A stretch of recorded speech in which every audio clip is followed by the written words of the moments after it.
नमस्ते, मैं अनुपमा देसाई जवेरकी और आपका मेरे यूट्यूब चैनल में स्वागत है। आपने कभी देखा है कि जितना समय हम कोई काम करने के लिए देते हैं, वो काम पूरा करने के लिए उतना ही समय लगता है? तो अभी ये बिल्कुल कोइंसिडेंस नहीं है, ये पार्किंसन लॉ का एग्जाम्पल है। और एक बार हमें ये लॉ समझ में आ जाए कि ये पार्किंसन लॉ कैसे काम करता है, तो हमारी प्रोडक्टिविटी हर एरिया में ज़िंदगी के बहुत बढ़ सकती है। सो इस वीडियो में मैं आज आपको पार्किंसन लॉ के बारे में बताने वाली हूँ और उसका फ़ायदा हम अपनी ज़िंदगी में कैसे कर सकते हैं, वो भी हम देखेंगे। तो सबसे पहले ये क्या है पार्किंसन लॉ? पार्किंसन लॉ का डेफिनेशन है कि हम work expands to fill the time available for its completion. मतलब ये है कि जितना हम समय देते हैं किसी काम को पूरा करने के लिए, उतना ही समय वो काम लेता है। तो मतलब उसको उतना समय की ज़रूरत हो या नहीं हो, वो उतना खिंचता चला जाता है वो काम। तो ये इसका बेसिक उदाहरण है। तो अभी मैं आपको थोड़ा एग्जाम्पल से समझाती हूँ, तो आपको समझ में आएगा। अब एक एग्जाम्पल तो आप सबको ये सबने अनुभव किया होगा कि हमारे घर पे कोई मेहमान आने वाले होते हैं। अचानक से कोई बोलता है कि मैं 10 मिनट में तुम्हारे घर पे पहुंच रहे हूँ। तो हम उन 10 मिनट में घर को कितना साफ सुथरा कर सकते हैं। मतलब हमेशा रेगुलर डे पे हमें वो काम करने के लिए कितना ज्यादा, मतलब कितने टाइम समय लगता है। 2-3 घंटे का काम हम बिल्कुल वो 10 मिनट में कर सकते हैं जब हम कोई आने वाला होता है घर पे। तो मतलब ये सब बच्चों के रूम हो, हमारे घर का ड्राइंग रूम हो, तो कितनी जल्दी जल्दी घर के सारे लोग हम वो काम निपटाते हैं कि अच्छा साफ सुथरा करना है 10-15 मिनट में। और रेगुलर डे में कितना टाइम लगता है। तो ये ऐसा है कि जब हम उसको फोकस्ड काम करते हैं तो इसका बहुत ज्यादा असर पड़ता है। अभी एक दूसरा उदाहरण ये है कि आपको अगर कोई आप नौकरी करें कंपनी में, आपको कोई प्रेजेंटेशन करना है। सो 8 दिन की डेडलाइन है प्रेजेंटेशन की। तो आप क्या करते हैं, जनरली क्या होता है, पहले 1-2-3 दिन तो हम सोचते नहीं है उसके बारे में। प्रेजेंटेशन 8 दिन में है तो करेंगे, देखेंगे ऐसे। फिर उसके बाद कुछ स्लाइड्स वगैरह करने के लिए करना शुरू करते हैं। फिर वो स्लाइड्स को परफेक्ट बनाने की कोशिश करते हैं। फिर इधर उधर 1-2 चेंजेस करते हैं रोज ऐसे। तो रोज उस पर कुछ ना कुछ थोड़ा बहुत काम करते हैं ऐसे। और अगर ऐसा हो कि बॉस आपको बोले कि नहीं, वो प्रेजेंटेशन अगले हफ्ते नहीं, अभी कल ही करना है, तो देखिए कि आपको जब कल की डेडलाइन मिलती है तो उस एक दिन में आपका कितना काम होता है उस प्रेजेंटेशन में। तो वही काम जो पूरा हफ्ते में नहीं हो रहा था, वो एकदम से आप कर सकते हैं। अभी बच्चों के, स्टूडेंट्स के बारे में भी ये तो बहुत सबने देखा है ये। जब हम स्टूडेंट थे तब भी यही अनुभव है, अभी आजकल के बच्चों का भी यही अनुभव होगा कि जब अगर कोई ऐसे सोचते हैं कि अभी वीकेंड पे हम कुछ रिवाइज करेंगे, ये एक चैप्टर मुझे ये सैटरडे संडे में रिवाइज करना है, ऐसे अगर हम डिसाइड करते हैं, तो हम सैटरडे संडे दोनों, मतलब सैटरडे नाइट तक हमारा वो चैप्टर चलता रहता है। हम उस पर रिविजन करते हैं, वापस पढ़ते हैं, फिर कभी बीच में थोड़ा सा नोट्स निकालते हैं, या बीच में कुछ और ही काम करने, दूसरे कोई सब्जेक्ट का कुछ और काम करने लगते हैं, या फिर कोई भी ऐसे प्रोजेक्ट देते हैं स्कूल में से, तब भी होता है, ऐसे ही होता है कि हम कुछ ना कुछ हफ्ते भर करते रहते हैं और सब काम तो हम आखिरी मिनट में ही करते हैं जब लास्ट नेक्स्ट डे सबमिट होना होता है।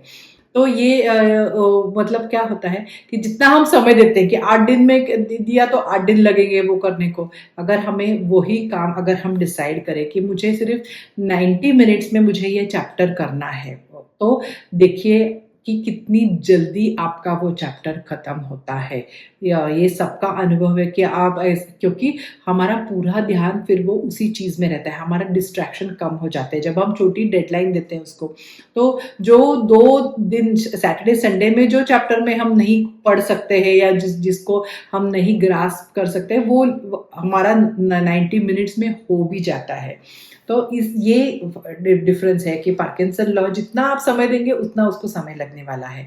अभी घर में भी ये सारी गृहिणियों को पता है कि छुट्टी के दिन रहता है तो बहुत टाइम लगता है सब काम करने को, और वही जब स्कूल डे रहता है, टिफिन बनाना रहता है, तो कितनी जल्दी जल्दी सारे काम हो जाते हैं जब टाइम की डेडलाइन कम रहती है।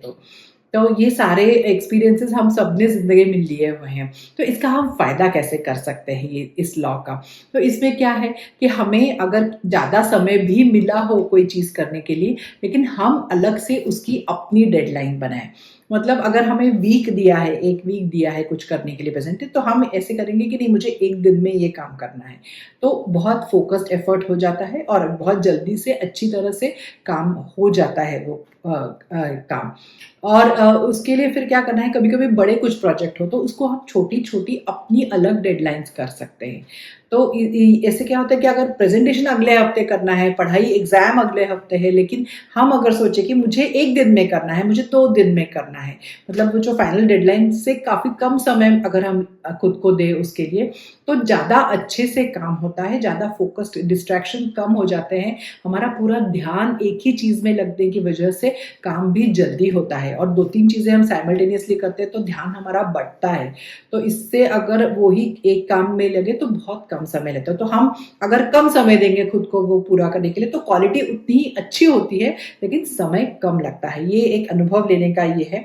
तो और बड़े काम को अगर हम छोटे-छोटे डेडलाइन्स दें खुद को कि इतना पार्ट मुझे इसमें करना है, इतना पार्ट इस टाइम में करना है, तो उससे बहुत फ़ायदा होता है, ना कि पूरे प्रोजेक्ट का जो भी हम काम करें उसका पूरा हम बड़ा एक टाइम फ्रेम दें। तो अभी एक सादा एग्ज़ाम्पल है कि अगर हमें कुछ हमारी रूम भी क्लीन करनी है, कुछ भी करना है, तो देखिए कि बिल्कुल हम कितने टाइम लेते तो भी कभी फिनिश ही नहीं होता है, मतलब उतना टाइम लगता है। हम 8 दिन देंगे तो 8 दिन लगेंगे, 10 दिन देंगे तो 10, और वही कैसे झट से कोई आने वाला होता है तो हम कितनी एफिशिएंटली वो सारे काम, हमारी सारी चीज़ें अपने-अपने जगह पे चली जाती हैं। तो इसीलिए अगर घर के काम में गृहिणियों को भी ऐसे होता है कि वो हमें उसके लिए भी कोई एक डेडलाइन होनी चाहिए कि हम मेरा खाना इतने बजे तक होगा, या फिर मैं ये सारे काम इतने बजे तक मैं निपटाना है मुझे। तो क्या होगा कि आप अपने खुद के लिए भी समय निकाल सकते हैं, क्योंकि क्या होता है कि घर पे रहते हैं तो ऐसा लगता है कि बाकी मतलब दिन भर कुछ ना कुछ काम चलता ही रहता है, क्योंकि हम उसको उतना टाइम देते हैं कि मैं तो घर पे हूँ तो मुझे आराम से कभी भी हो सकता है, तो वो उतना टाइम लगता ही है। फिर खुद के लिए कुछ काम समय ही नहीं बचता है, हमारी हॉबीज़ के लिए, हमारे कुछ अपने डेवलपमेंट के लिए हम समय ही नहीं निकाल पाते हैं, क्योंकि वो सारे काम ही इतना समय ले लेते हैं। लेकिन अगर वही हम ऐसे डिसाइड करें कि 1 बजे से पहले मेरा सारा किचन का काम होना चाहिए, इतने बजे से इतने बजे मेरा ये काम होना ही चाहिए, तो देखिए थोड़ा-सा इस तरह से विचार करके हम जब टाइम मैनेजमेंट करेंगे तो बहुत ज़्यादा एफिशिएंटली हमारा काम होगा, बहुत ज़्यादा हमारी प्रोडक्टिविटी बढ़ेगी और हम अपने खुद के लिए और अपने और चीज़ें करने के लिए समय निकाल सकते हैं।